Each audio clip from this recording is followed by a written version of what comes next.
नमस्कार. Happy Bailey फूड्समध्ये आपणा सर्वांचे स्वागत आहे. लवकरच आता गणपती बाप्पांचे आगमन होणार आहे. आपण सगळे उत्सुकतेने गणपती बाप्पाची वाट बघत आहोत आणि प्रत्येकाच्या घरामध्ये डेकोरेशन काय करायचं काय नाही त्याची शॉपिंगही चाललेली असेल आणि गणपती बाप्पासाठी काय प्रसाद करायचा हा पण एक प्रश्न आहे की वेगवेगळे आपण कुठले कुठले गणपती बाप्पांना आवडीचे पदार्थ देऊ शकतो. तर त्यासाठी गणपती बाप्पाचा आवडीचा पदार्थ म्हणजे उकडीचा मोदक आज तुम्हाला दाखवणार आहे. तर त्यासाठी लागणारं साहित्य बघूयात. 2 वाटी आंबे मोहरम तांदळाची पिठी घेतलेली आहे. जर तुमच्याकडे ही पिठी नसेल तर तुम्ही रेडीमेड वापरली तरी चालेल किंवा इंद्रायणी तांदळाची वापरली पण मिक्स करून वापरा. आंबे मोहरम आणि इंद्रायणी नसेल तर, आणि आंबे मोहरम असेल तर पूर्णतः आंबे मोहरम तांदूळ घेतला तर खूपच अतिशय उत्तम. त्याचे मोदकही खूप छान होतात आणि खायलाही चविष्ट लागतात आणि अगदी सुवासिक असा तांदूळ आहे हा. आणि त्यासाठी घेतलेला आहे 2 टेबलस्पून दूध घेतलेलं आहे. पिठीला अगदी बारीक छान दळून घेतलेलं आहे. घरच्या गिरणीवर दळलेलं आहे. जर तुमच्याकडे गिरणी नसेल तर तुम्ही बाहेरून दळून आणलं तरी चालेल किंवा रेडीमेड यूज केलं तरी चालेल. ही दुसरी वाटी पाणी, जेवढं पीठ घेतलं तेवढंच पाणी आपल्याला घालायचं आहे. 2 वाट्या पाणी घातलेलं आहे इथं. त्याला उकळी येऊ द्यायची आहे छान. चवीनुसार मीठ घालायचं आहे. जस्ट पारीला त्याची चव यावी एवढंच थोडंसं मीठ घालायचं आहे. 2 टेबलस्पून दूध घालणार आहोत.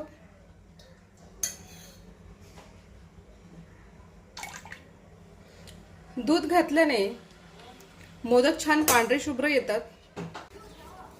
झाकण ठेवूया त्याच्यावर म्हणजे उकळी लवकर येईल पाण्याला.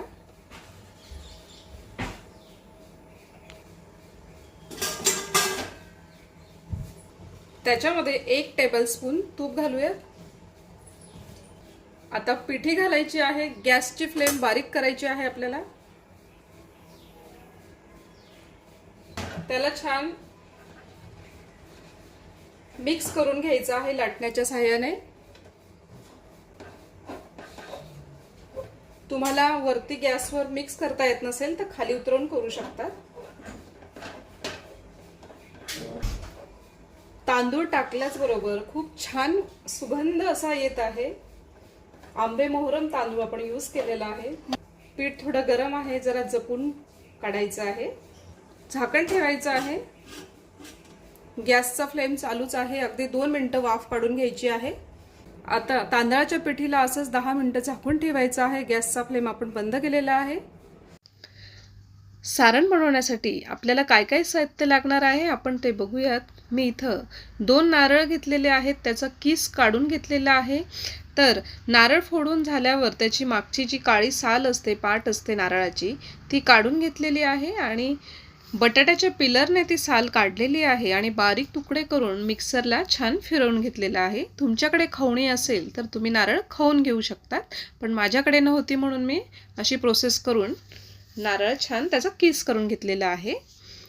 1 नारळ मोठा जर असेल ना तर 200 ग्रॅम गूळ घ्यायचा आहे. 2 नारळांसाठी 400 ग्रॅम.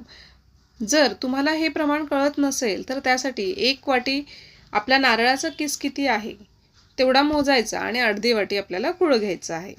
आणि तुम्हाला जर जास्त चवीला गोड हवं असेल तर गूळ आपल्या चवीनुसार तुम्ही घेऊ शकता. वेलदोड्यांची पावडर घेतलेली आहे. हिरवे वेलदोडे जे आहेत त्यांना साखरेमध्ये टाकून मिक्सरला फिरवून घेतलेलं आहे आणि त्याची पूड करून ठेवलेली आहे. 1 चमचा घ्यायची आहे ती. खसखस घेतलेली आहे 1 टेबलस्पून. कढई तापत ठेवलेली आहे गॅसवर. त्याच्यात 1 टेबलस्पून तूप घालूयात. गूळ टाकलेला आहे. गुळाला छान मेल्ट होईपर्यंत म्हणजे विरघळेपर्यंत त्याला छान परतवून घेणार आहोत. अगदी पाक होईपर्यंत त्याला परतवायचा नाही. फक्त खडे जे आहेत ना थोडेसे विरघळले पाहिजे एवढं आपण त्याला मी परतवून घेणार आहे. माझ्या मित्रमैत्रिणींना एक रिक्वेस्ट आहे. व्हिडिओ बघता बघता काय होतं की चॅनलला सबस्क्राईब करायचं आणि लाईक करत नाहीत तुम्ही. तर त्यामुळे प्लीज माझ्या चॅनलला लाईक करा, सबस्क्राईब करा आणि जास्तीत जास्त लोकांपर्यंत पोहोचवा, त्याला शेअर करा. गूळ बऱ्यापैकी मेल्ट झालेला आहे. अगदी थोडेच खडे त्याच्यामध्ये राहिलेले आहेत. अगदी 2 मिनिटं आपण त्याला पुन्हा परतून घेणार आहे. ही सर्व प्रोसेस करण्यासाठी गॅसचा फ्लेम हा मीडियम ठेवलेला होता आणि जेव्हा बऱ्यापैकी मेल्ट होत येतो गूळ तेव्हा तुम्हाला गॅसचा फ्लेम हा आपल्याला बारीक करायचा आहे, नाहीतर गुळाचा पाक होण्याची दाट शक्यता असते. त्यामुळे गॅसचा फ्लेम आपण बारीक करून त्याला अगदी शिजवून घेऊयात. आता बऱ्यापैकी गूळ मेल्ट झालेला आहे. त्याच्यामध्ये आपण आता खोबऱ्याचा किस त्याच्यामध्ये घालूयात.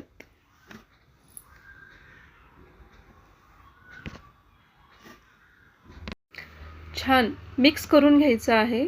गॅसचा फ्लेम बारीकच ठेवायचा आहे आणि त्याला छान सर्व बाजूंनी परतवून घ्यायचं आहे. खोबऱ्याचं त्याला पाणी सुटतं तर आपल्याला सारखं त्याला परतवत राहायचं आहे.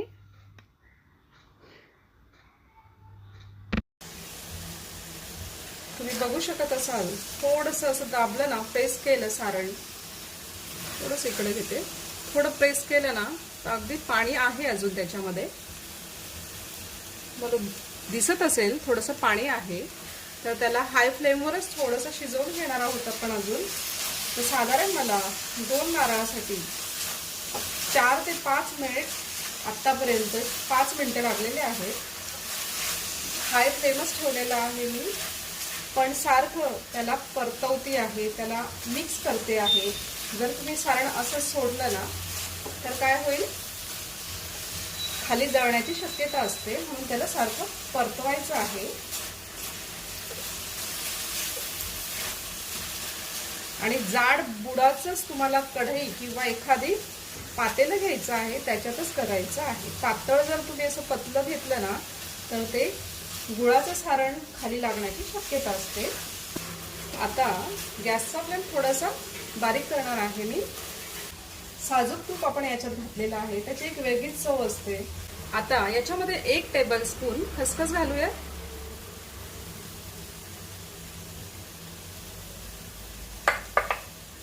थोडंसं शेवटीच घालायचं आहे. आणि आता बघा, सारणाचं पाणी पण थोडं कमी झालेलं आहे. छान परतवून घ्यायचं आहे याला पुन्हा.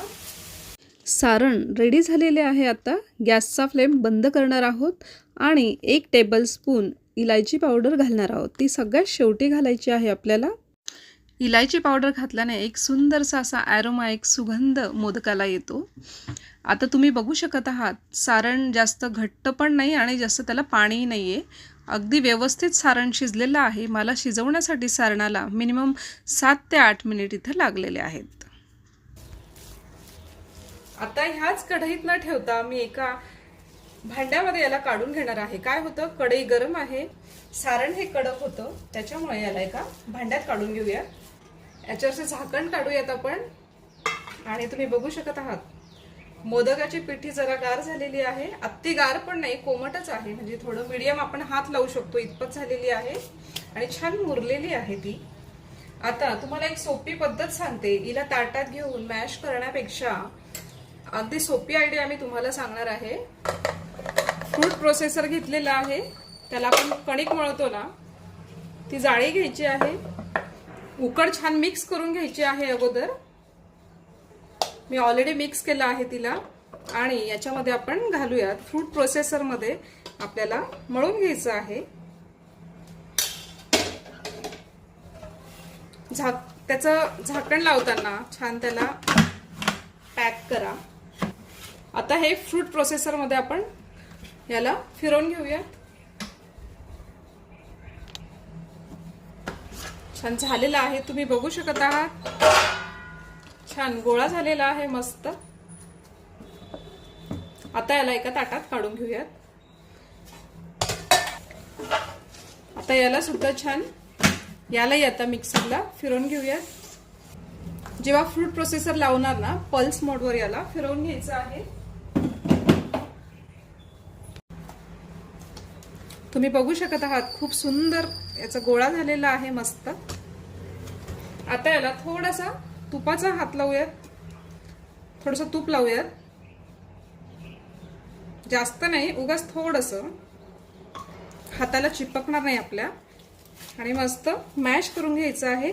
शक्यतो तूपच आपल्याला वापरायचं आहे इथं, म्हणजे ऑप्शनल आहे. तुम्ही बघू शकत आहात, पीठ खूप छान मळलं गेलेलं आहे फूड प्रोसेसरमध्ये. आणि आपण याची एक पारी करून बघूयात. तुम्ही बघू शकत आहात पारी किती सुंदर झालेली आहे.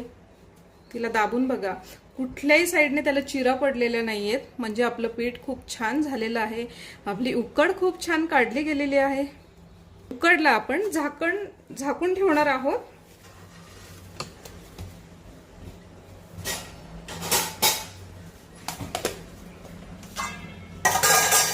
आता एका साईडला पाणी उकळायला ठेवूयात.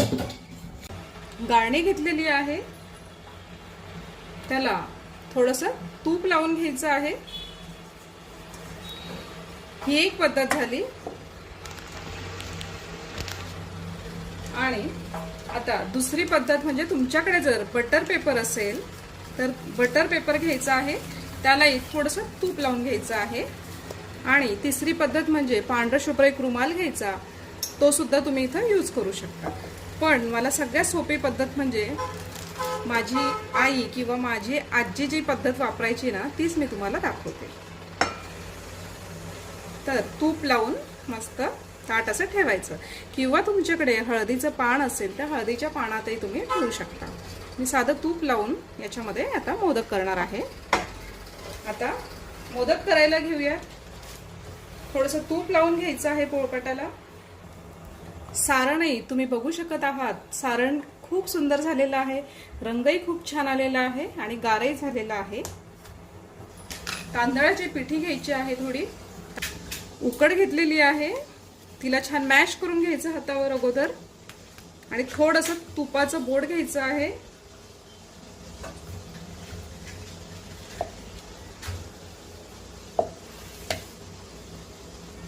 मस्त लाटून घ्यायचं आहे, छान सगळ्या साईडने छान लाटून घ्यायचं आहे.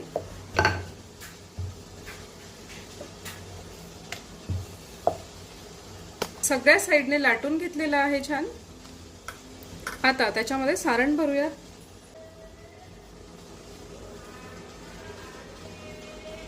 सारण भरून घ्यायचं आहे. आणि आता कळ्या कशा पाडायच्या. हे बोट आहे ना आपलं, सेकंड नंबरचं बोट असं आतमध्ये टाकायचं आणि खालून 2 बोट जे आहेत याने चिमटा काढायचा आहे. 2 बोटाने खाली चिमटा काढायचा आहे. याला मधलं बोटाने असं प्रेस करायचं आहे. तुम्हाला दाखवते, असं एक एक पिंच करत जायचं अगदी.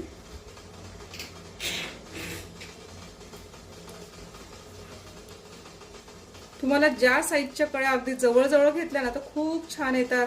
तुम्ही बघू शकत आहात, खूप सुंदर कळ्या पडत आहेत. आणि आता अजून थोडंसं सारण याच्यामध्ये आपण भरणार आहोत. याला छान आतमध्ये प्रेस करून घ्यायचं आहे. आणि आता पाकळ्या ह्या सगळ्या एका साईडला करायच्या. पाकळ्या सगळ्या एका साईडला करत जायचं आहे. असं सारण थोडं पुन्हा प्रेस करायचं आहे आतमध्ये. आणि एका साईडला छान असं करत करत त्याचं तोंड मोदकाचं मस्त आपोआप असं बंद व्हायला सुरुवात होते.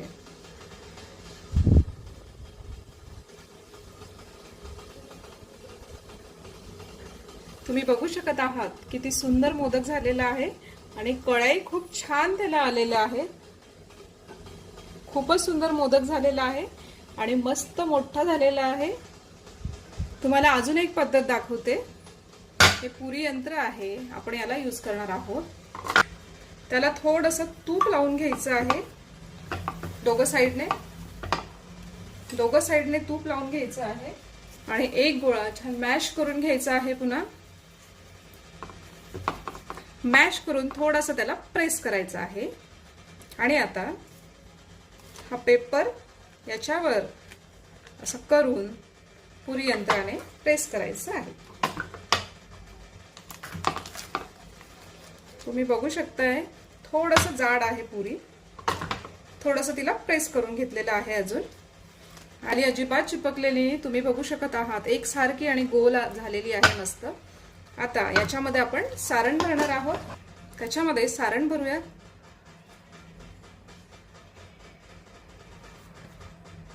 आता मोदक करताना एक बोट आतमध्ये ठेवायचं आणि खालून त्याला चिमटा काढायचा आहे. छान पूर्ण असं चिमटा काढून घ्यायचा आहे, एक वरती बोट आतमध्ये. आणि तांदळाला चिकटपणा खूप सुंदर आहे, अजिबात पाकळ्या तुटत नाहीयेत किंवा कुठे चिरा पडत नाहीये, कारण आपली उकडही खूप छान झालेली आहे. आणि तुम्ही बघू शकत आहात खूप सुंदर अशा पाकळ्या पडलेल्या आहेत. आणि आता याच्यामध्ये पुन्हा थोडंसं सारण भरूयात. थोडं प्रेस करायचं. पाकळ्या सगळ्या एका साईडला घ्यायच्या आहेत. सर्व थोडासा एक नॅपकिन ठेवायचा जवळ, म्हणजे अजिबात मोदक खराब होत नाही आपला. त्याला सारणाचे हात लागत नाही. छान पांढरं त्याला सारणाचे हात लागत नाही. तुम्ही बघू शकत आहात, एका साईडला पाकळ्या केल्या ना खूप छान असा मोदकाचा शेप येतो. जवळ जवळ करत जायचं आणि खूप सुंदर मोदक रेडी होतो. तुम्ही बघू शकत आहात, असं तोंड त्याचं मोदकाचं बंद करायचं आहे.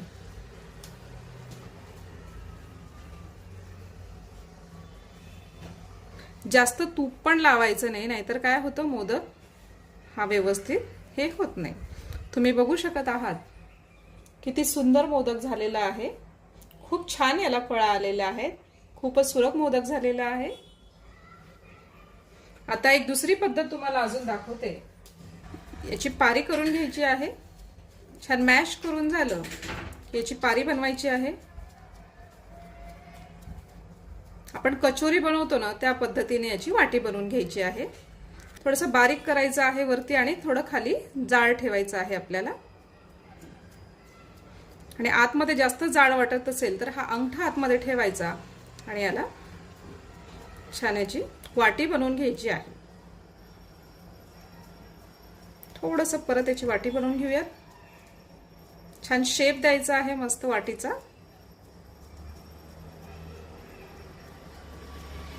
तुम्ही बघू शकत आहात खूप सुंदर असं आपली वाटीच रेडी झालेली आहे. त्याच्यामध्ये सारण भरूयात. सारणाला आतमध्ये टाकायचं आहे, प्रेस करायचं आणि छान अशा कळ्या पाडून घ्यायच्या आहेत. खालून असं प्रेस करायचं, वरती असा चिमटा घ्यायचा आहे. वरती पण चिपकलं पाहिजे. अगदी जवळजवळ आपण त्याला हे करूयात, जवळजवळ कळ्या पाडूयात त्याला. आणि असं असं गोल फिरवत जायचं आहे. पाकळ्या जवळ आणायच्या मस्त.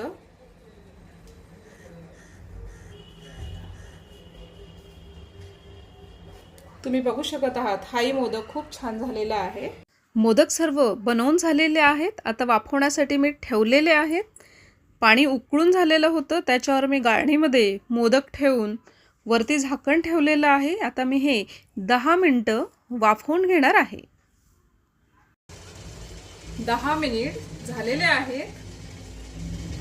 10 मिनिटं झालेले आहेत. मोदक चेक करायचा आहे. पाण्याचा हात घ्यायचा, हाताला चिपकला की समजायचं की मोदक कच्चा आहे, पण आता छान निघतो आहे. तर याला आपण गॅस बंद करूयात आणि काढून घेऊयात. त्याला काढून घेऊयात आणि अगदी थोडं गार होऊ द्या. त्याला गार होऊ देऊयात. तुम्ही बघू शकताय किती सुंदर मोदक झालेले आहेत. त्याला गार करून घेऊयात. चला तर मग आता मोदक काढूयात. मोदक हे थोडे कोमटच आहेत. जर जास्त गार झाले तर मोदक हे व्यवस्थित निघत नाहीत, खाली चाळणीला ते चिपकतात. तर एक एक मोदक आपण काढून घेऊयात. जर तुम्हाला गरम वाटत असेल तर थोडासा पाण्याचा हात लावून तुम्ही इथं मोदक काढू शकताय. तुम्ही बघू शकत आहात इझिली मोदक निघत आहे. आणि थोडा गरम वाटला तर पाण्याचा हात घ्या. किती सुंदर मोदक झालेला आहे. अगदी मऊसूत असे आपले मोदक झालेले आहेत. खूपच मऊ लुसलुशीत असे मोदक झालेले आहे. आणि तुमच्यासाठी एक टीप आहे इथं, जर मोदक खाली चिपकत असतील तर पाण्याचा हात लावून तुम्ही काढू शकतात. आता सर्व मोदक मी काढून घेणार आहे. मोदक रेडी झालेले आहे गणपती बाप्पाच्या प्रसादासाठी.